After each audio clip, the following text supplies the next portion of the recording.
Time, a psychological projection, not a physical reality, the sensation of time passing, the feeling that events flow from future to present to past, is deeply ingrained in human experience.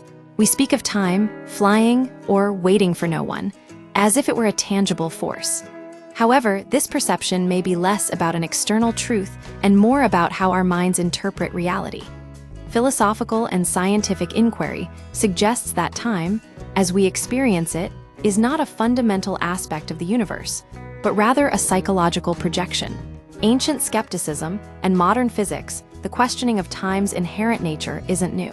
Ancient philosophers like Parmenides challenged the very idea of change, asking how something could move from non-existence, the future, to existence, the present, without contradiction. Centuries later, Isaac Newton posited time as a universal, flowing entity, an objective clock ticking across the cosmos. But Albert Einstein's theories of relativity shattered this notion. Relativity demonstrated that time is not absolute, but relative to the observer's frame of reference. The speed of light remains constant regardless of motion, meaning that two observers moving at different velocities will experience time differently.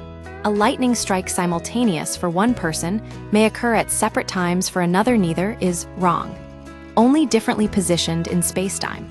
This leads to a radical conclusion. Under relativity, all moments in time are equally real. The past, present, and future don't flow, they simply are.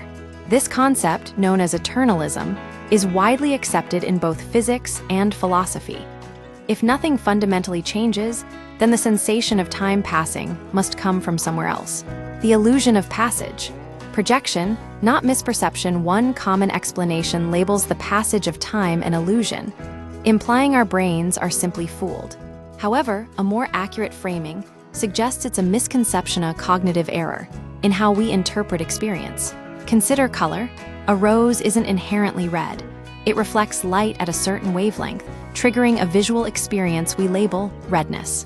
The redness isn't in the rose, but in our perception of it. Similarly, the passage of time isn't a property of the universe, but a byproduct of how we structure our memories and expectations. Our brains construct a narrative of change, remembering past events and anticipating future ones. This creates the feeling of flow, even though no objective time is passing. The sensation is real to us, but not fundamental to reality. Perspective and reality, just as a GPS can accurately depict our location without possessing consciousness, our perception of time is a useful representation, not an absolute truth. We can't describe the world without referencing time, just as we can't describe a rose without mentioning its color.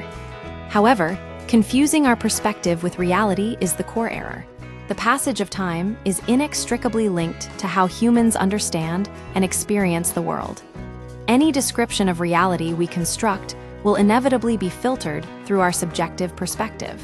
Recognizing this distinction clarifies that time isn't a feature of the universe.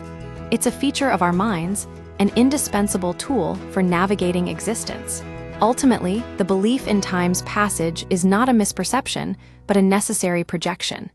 It's how we make sense of the world, even if that sense doesn't align with the underlying physics.